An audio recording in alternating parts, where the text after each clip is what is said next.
Welcome to the MICK Show, where I give you a laid-back look at the lives and businesses of today's most well-respected creatives. You'll learn key life lessons from culture's most prominent personalities, musicians, actors, athletes, and CEOs. So sit back, relax, and let's get into the show. This is the MICK Show. Welcome to episode 3 of the MICK Show. This time we have one of my favorite actors, dancers, singers, Cunning. They were named One to Watch by the BBC. You know them from Sleep No More, HBO's The Deuce alongside James Franco, as well as Netflix show Trinkets. Their new single is out right now. It's called Supernova. I think you'll really love it. Please welcome, for episode 3 of the MICK Show, Cunning. Welcome back to the MICK Show. We have a very special guest this episode. I'm very excited. Cunning, how are you? I'm so good. It's a beautiful morning. I'm happy. How are you? I'm great. I'm in your former home of Brooklyn. Yes. You're in my other favorite place, LA. Yes. It was quite a move to make from Brooklyn. I was there for like 13 years and, you know, New Yorkers are so proud about being New Yorkers. So I'm calling this like a pandemic trial in LA. Well, that's why LA is going to be like that new freshness. I mean, how many times can you really go around Prospect Park, right? Like eventually you want to go to the beach, you want to do all those other things. So I envy you, and I admire the options that you have now. Yeah. Although I have a lot of faith in New Yorkers, I feel like a lot of crazy creative stuff is also going to be birthed in this time. And I have a little bit of FOMO about not being there for that. Well, I will keep you posted how people are eating outside with like heat torches and like, you know, fire breathing dragons and all that, because they're not letting anybody inside anytime soon. So let's talk about you do a lot of really cool things across different creative disciplines. And that's something that I really thought was interesting when I was doing my research on you, and that, you know, you have the acting thing and singing and you input and output yourself through lots of different phases of creativity. And I'm wondering two things. One, when you describe yourself creatively to people, is it hard to, I mean, I guess from my experience, I'm a DJ and I grew up playing instruments and I do businessy things. I do all these other things. And I always hate when I have to sit down at a dinner party or I have to sit down on like an airplane. You sit next to somebody and say, what is it that you do? Because most of the people I know, and probably most of the people you know, and definitely all the people we knew, like growing up, like our parents and stuff like that, like they just did like one thing. And it was just very easy to be like, oh, I'm a plumber. Oh, I'm a teacher. Oh, I'm a stockbroker, whatever it is what you have. But for our era, we all do so many things. And I find it so hard to express that to somebody. And like, I don't have, like, people are like, make an elevator pitch. I'd be horrible in an elevator if I had to make a 30-second elevator pitch, because like, I don't know how to distill it. How do you being so good at so many things, how do you solve for that? I've basically sounded crazy to a lot of people for a long time. And now it's nice to have a little bit of external validation. It definitely helps to be like, I do what I said I do. Look it up. Google me. You know, like I feel check my like, wiki. Yeah. But I did have to be super persistent, and I don't come from a family of performers or any type of leg up in this industry, except for, you know, like the heart and support of my parents who took me to dance class every day. But when I came to the city, I really started from like the beginning, and I have so many memories of talking to people that I like, you know, tried to like find a way to get people to believe in me and my vision and get them to like come together and be a community. And I have this one really visceral memory of this guy who had just like so much plastic surgery, who like looking like a young female. I had a lot of old men want to like throw money at me at a cost, you know?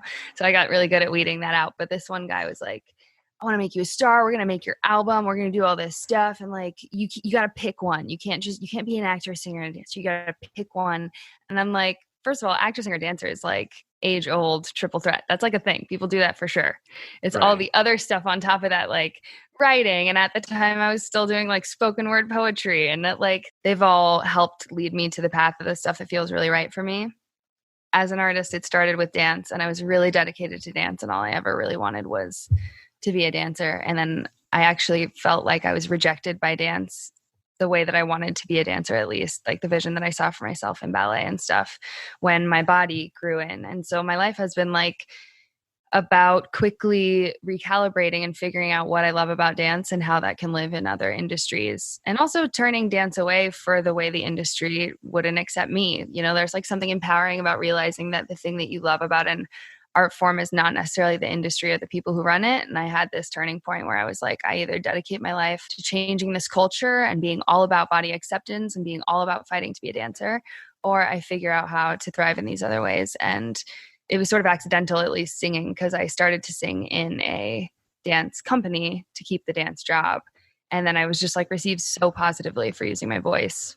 And it was a huge surprise to me, and also a surprise how much more at home I felt with that, and how much more there was to like grow, and how much now I like get to hire dancers that I believe in to be in my music videos and like create the culture that I want to create. So I think that like as long as you have a real reason to make art that isn't just about being good at everything you try to do, which like I would be so bored of all of these crafts if that was my goal at this point, then it can translate into everything. Like my desire is to tell stories, and that exists in acting, poetry, music, and dance for me.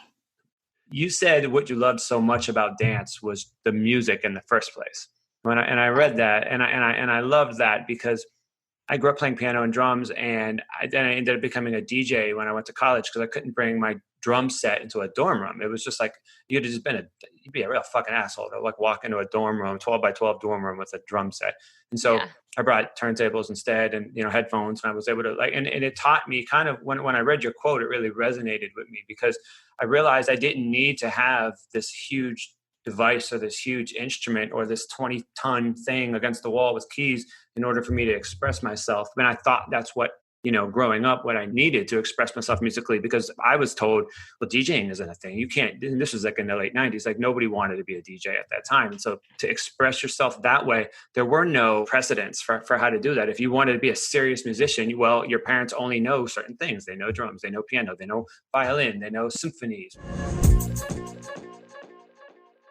When you were growing up, like gravitating towards music in the first place, what was the stuff that really like took hold in you? It's so funny. I have like really, my memories are really elusive about what music I loved when I was young, because my most consistent relationship to music was as a dancer, just like listening to live classical piano and dancing to that, which I think actually translates a lot, if you think about it, to the structure of pop music. They're like really, really long pop songs of their own time. But obviously I also listened to music, and I went through this really strange journey with what I loved. Like when I was a really little kid, I was super conservative and religious, and I loved country music. And of course, like most cool teenagers, I quickly abandoned that and was like, no, I listened to the Ramones and the Clash, and I had a hardcore like punk phase. And then I listened to like more indie type folky punk, like Neutral Milk Hotel, and like all these really cool like vocal lyricists. And I honestly, like, my relationship to music has so much to do with just like consistently discovering it and falling in love with the validity of every genre. And mostly that's led for me by a lyric or a really strong intimate vocal. So like Fiona Apple really spoke to me with her earlier stuff. I also loved Pitbull and loved to dance. I have like the two really intimate Mr. Worldwide. I have the two really like starkly different relationships to music, and one of them is like I want to dance and let go, and either really feeling Z production like James Blake, like ratchet hip hop, or the stuff that I just like want to be spoken to, and it's really lyrical. That's like the age old like dilemma with music, right? Because like I remember as a DJ, I'd always like when I'm at home, I'm playing like sophisticated, deep layers of samples and obscure stuff and super lyricist stuff. And I'm always like, I wish I could play these things when I'm out. And then when I would get those rare gigs where I could play that shit, but of course like nobody dances. And I'm like, oh my God, I just want to play a bunch of like disposable 6-month bullshit that everybody will just go nuts for and have a great time. And then the minute I get like 5 of those gigs in a row, I'm just like, oh my God, I just want to go back to playing like the other stuff. So it's like you can always have a little bit of both, but I guess it's nice to be able to have that duality, right? Yeah, it's all about balance for sure. And artists that are able to strike them are so exciting. And I don't know, I'm really into Rosalia. Her production's just like really inventive. Like she has a whole track that's like engines, and it makes you want to move. And she also is a dancer, so I like as a person connect to what she's doing. But yeah, I feel like from the dance music to the feelingsy music, I sort of just follow people that speak to me, and a good balance of the really poppy pop culture and I keep saying feelingsy, you know what I mean? Like artier stuff. I get it. I mean, I hear music in like colors, and I hear music in feelings. I don't hear music in like the normal way. So like I completely can relate to what you're saying. Mm-hmm. How does that inform how you do your music? It's really, really easy for me to strictly write feelingsy songs, like ballads and Did you trademark that? We lyric-driven got to stuff. trademark that. Let's do it. Feelings. That's cat cunning. It's a cat cunning word. That's my tendency, and I think that's because the studio is an introverted place. And after spending so many years of my life dancing and not using my voice at all, it feels really intimate and vulnerable. And I feel way more comfortable leaning into that and writing intimate, vulnerable songs than just like saying, fuck it, let's make a super poppy song. That's like, I'm more shy about doing that in a studio than I am about like exposing my deepest, most emotional feelings and stories. But that being said, when I performed for a stage of people, like my first tour was with LP and there were 2,000 people in the audience and they were dancing, and I just really saw what pop can do in a room, and it also reminded me of what I can do on a stage.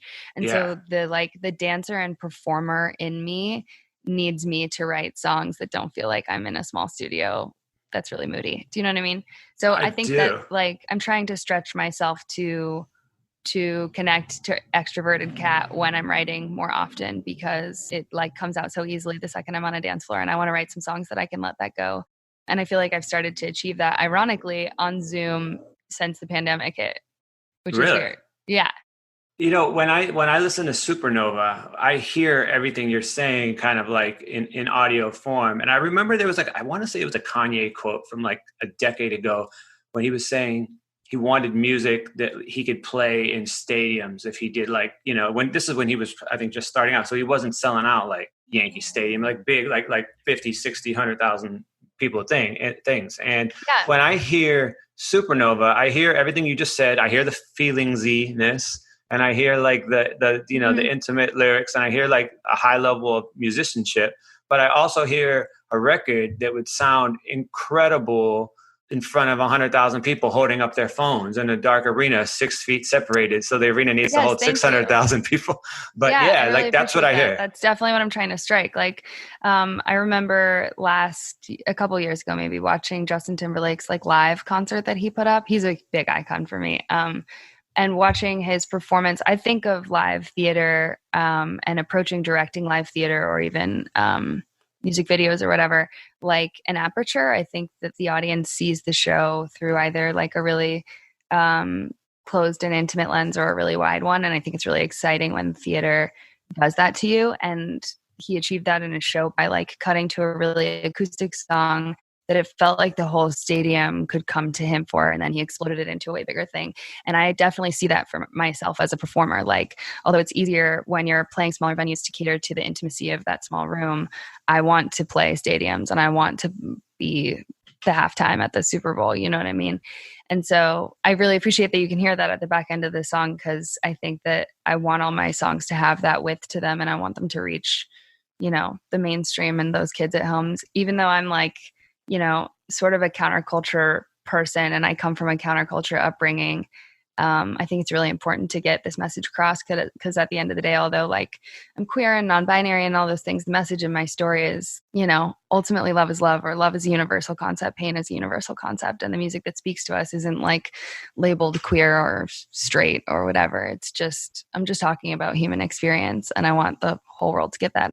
I love the duality of what you just said, right? I think like life is a duality. I think humans are way beyond dualities. We're all sorts of things. Obviously, if you're going to do a Super Bowl show, I think you said it was it like Rihanna and like, was it Justin Timberlake? Were these the people that you wanted in that sort of show?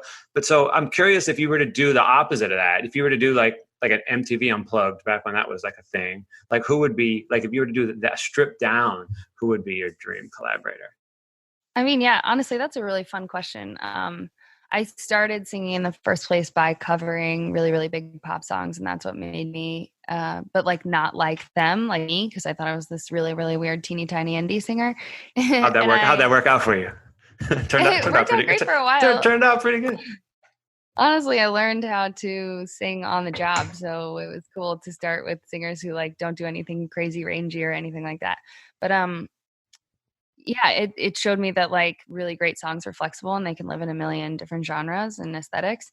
And so I would totally still pick my icons and see them sing it stripped down. That would be such a treat. But also I feel like, you know, just right now I want to be anywhere near Rosalia, or like 070 Shake would be fun, or like Frank Ocean. I don't know. I live for a stripped down moment. Like I want to change the world and be gigantic, and I want to write the biggest fucking songs, but I want to do that so that we can also all get in a room with 12 people and like kumbaya.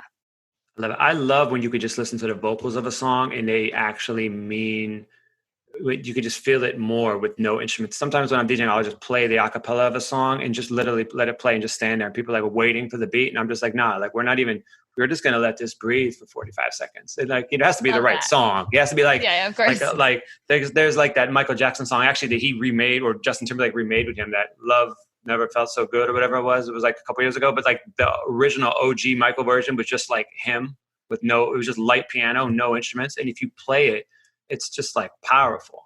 And so when that song was at its peak, I was just like, no, I'm going to play this version. Nice. That's so cool. Yeah, that's how I write most of these songs. And it's sort of hard to add the rest of the stadium to the song. It's hard because I'm like, I have demo love for the most intimate version, but then it is pretty cool to see how they can grow. And then also when I'm on stage, I'm like, come on, let's get this room lit. So yeah, but I also feel like I will eventually find the Timbaland to my JT, who like immediately helps me write my Cry Me a River. You know what I mean? It's got to be somebody special, somebody innovative, life-changing. I love that. I hope they're listening to this somehow and reaches out and slides into the DMs. Into my DMs. Yeah. There's so many ways those conversations go, so we won't go there. But let's talk a little bit about labels and expectations on a career level. I feel like media gives a lot of people titles. Media gives a lot of people trajectories, and some people respond really well to that. Some people crumble to that. Some people take it and just really just like take it internally and use it to grow. You were called Hollywood's next big thing. What? Who said that? V Magazine. Oh, hell yeah. They say, yep. So, and I love that. And I thought that was really cool. And I was just like wondering, like when you hear, you've obviously gotten a shit ton of compliments throughout the course of your career and all your different attributes, but like, how do you handle, because I think a lot of people who are going to listen to this are up and coming creatives of all walks of life, whether they're musicians or graphic designers or entrepreneurs or fashion, whatever it is that people do. And I think a lot of times as people, compliments work really interesting, right? Sometimes a compliment received at the right time can be what you need to get you over your darkest place. Mm-hmm. And a compliment received at your peak when you're feeling yourself that day could be the thing that sends you on a ego trajectory that could fuck up your next 6 months. So like, how do you keep an even keel when the response to you is so overwhelmingly positive? How do you keep an even keel with that? Well, I think the one, like, just as an aside, the one situation that you didn't mention is that like a compliment can also put you in your head. A compliment can, like, even if whether you're feeling good or bad, it's like commentary on something about you that you might not even have considered or put a lot of thought into. So I try to just like take both compliments and criticism as like stuff that's around me and just keep my arrow pointed because I know what I want to do. And I think what really helps me, again, is like, I'm not here to be the best at anything. I'm here to stick around and tell stories I believe in and contribute to culture. And I think that I have something to offer. And so like the good stuff and the bad stuff is just like a part of that journey. But obviously it's so exciting when V Magazine that you've like looked at since you were little affirms you, you know? So I think though also like I've been dreaming about it my whole life. I've looked at those magazines waiting to see my name. And so now that I'm getting to it, I sort of just like tick it off and I'm like, keep going, you know? I love that. So now that you are Hollywood's next big thing though, and you're super fancy and a billionaire and all that just like everywhere. I am a billionaire. Absolutely. I see it. I see the fridge with the robotic, super high tech gold diamond encrusted refrigerator. Hilarious. Let's talk about as I sit in a dark office with a horrible Amazon selfie light. I just want for those people at home who are listening to know that this is a regular ass fridge. It's a nice fridge with a beautiful cat that just walked by it and all sorts of stuff. It's amazing. Now that cat is a princess. That's true. What's your cat's name? Julieta. She is, she's named after Juliet, as in Romeo plus Juliet, the Baz Luhrmann version. And because of when the Spanish maid is running around saying, Julieta, Julieta. Because on the first day that I got her, she was always lost and I was always running around looking for her. That's amazing. My cat's name's Hove, like Jay-Z's Hova, and I have no idea Oh my why I God, that's named amazing. that. Yeah, it's just really awkward when like, like I have to like yell that shit and like people are like listening outside the You window and did they're that like, to yourself. what? I did that to myself. And I should have known. It's because my name is Mick, but as a kid everyone said Mickey and then they sang the Mickey Mouse song. I should just know. I should be very mindful of names that I I give want somebody people. to name their cat another one. Oh, like and just play the Cali drop Another like all the one. time. That'd be amazing. Yeah, yeah. I'm gonna name if I ever get another cat, I'm gonna name him like a French word like Sava and just like sound so I could just feel like all fancy every time like I Yeah, talk to my cat. I like it. But all right. But anyways, as the next big thing with the next biggest, nicest refrigerator, let's talk about your Hollywood stuff that's coming out. Let's talk about Netflix. Let's talk about the J-Lo thing. What can you tell us about these things? So Trinkets on Netflix is so great, so fun, really, really important to me. It's out now. The second season just came out, and my music's featured in it. And I play someone who's like pretty close to being just like me, except for I'd like to think a little bitchier and a little more self-possessed and narcissistic, which was also really fun to play. And it's fun to see that she's garnered her own fandom. In the first season, people were a little bit more like fully on board but wary, and now she's done some things that people are not as happy with, but I still have hardcore fans that are like writing me. They're like, I don't know what it is, but I'm in love with Sabine. Sabine is the villain of my dreams. It Wow. was really fun to play someone who at least is like not shy. And it's debatable whether or not they're a good or bad person. But I had so much fun getting to sing my own music and be such a character and a queer character, which was really important to me. I got to be a heartthrob for the lead girl in a young adult thing that I wish existed when I was little. That's Right. pretty amazing. And it was written by somebody who I'm obsessed with, called Kristen Smith, Kiwi Smith. She wrote 10 Things I Hate About You and Legally Blonde, and basically has like set the standard for sort of young adult stuff that is really, really smart and feminist and fun since the dawn of time. So yeah, that's out. It's so fun. Go watch it. It's fluffy. You need it. It's a pandemic. You're depressed. That's the key. That's gonna be the takeaway for this whole interview right there. It's a pandemic. You're depressed. Thanks. That's the full quote. And let's talk about the J-Lo thing too. It's so cool. It's very, very surreal to me that I'm even in it. It is a movie called Marry Me. And I think that I'm not quite sure what I can say and what I can't. So I'll just talk about my experience. But I got to say lines to one of my icons. J-Lo is like the OG person who started as a dancer and built amazing things for herself and changed the world. And yeah, I've looked to that since I was really little. So it was really cool to be on set with her. Totally nerve-wracking to say words to her face. It was like, do not shit your pants right now.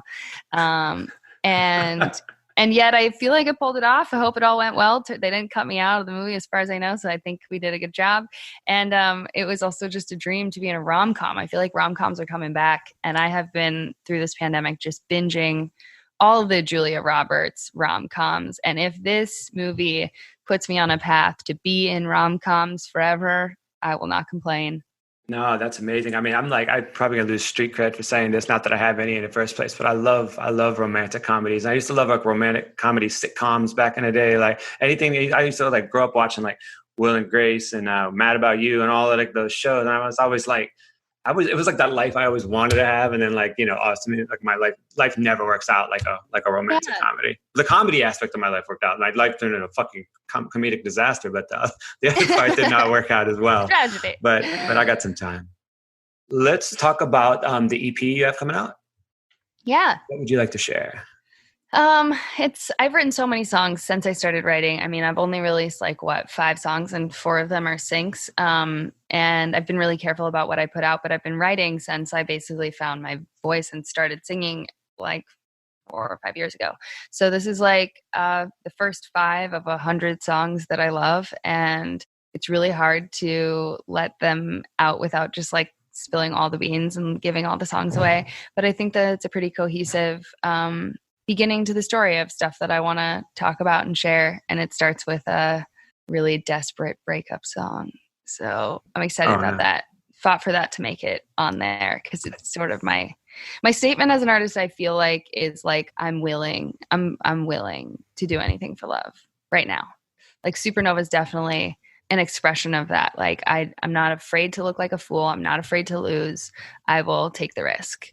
And I feel like that's what at least the beginning of this story musically is sort of about. Although lately I've been writing a little more sinister and bitter and mean stuff, which are fun to get to too. But I think of music as like, you know, like I said, like storytelling. So I'm excited to finally release what I feel like is the start of this story.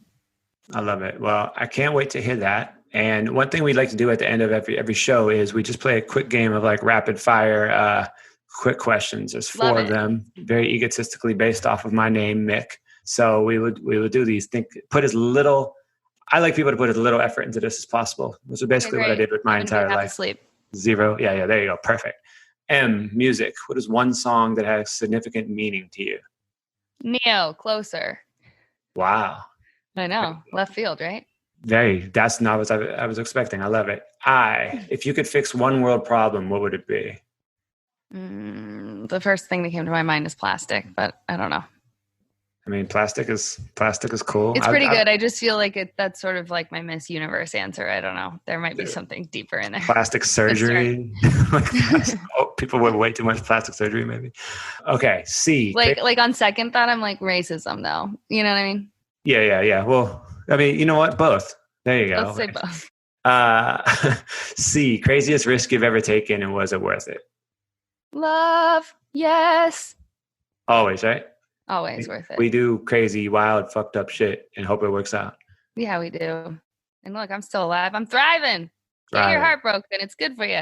It is. Until you have a kid, and then it gets a little bit more legally challenging. That's true. Don't sign any papers, okay? Yeah. And then it gets expensive. And K, key life lesson you'll always carry with you from somebody you admire. Cross that bridge when we come to it. My dad used to say that to me. I used to panic all the time, worry so much. Just cross that bridge when you come to it. I love that. Your dad is he's like Oprah. My dad is the sweetest Oprah. It's true. The quotes from this interview are phenomenal. You're fired, dude. It's either gonna Hollywood's next big thing, or it's just gonna sink your whole shit. Like I don't know what's gonna happen. But no, if I haven't sunk my own ship yet, we're still floating. Yeah. I think it's amazing what you've done. I think it's so exciting. I'm very excited to see what's next for you. I wish I knew you before today, since we were literally almost neighbors. And there it is. But one day. Thank you so much, Kat Cunning. We appreciate you being here. We appreciate. Thank you so much for having me. It was so fun. Cool. Thank you so much. And that was it for another episode of The MICK Show. Thank you all so much for tuning in. We sincerely appreciate it. Please do us a favor, wherever it is that you listen to your favorite podcast. Please subscribe to The MICK Show. Like The MICK Show. Write a review for The MICK Show. Leave a star rating for The MICK Show. Whatever you can do helps. 5 stars would be amazing. 4 stars would be cool. 4.5. I was never an A+ student in school. I was like that B+ guy. So anything in that range, I'm more than grateful for. Also, make sure you follow on social, Instagram @Mick, Twitter @IamMick. Let me know who you want to see on a future episode of The MICK Show so we can try to get them on for you. Again, thank you all so much for tuning in, and we will see you back here next week.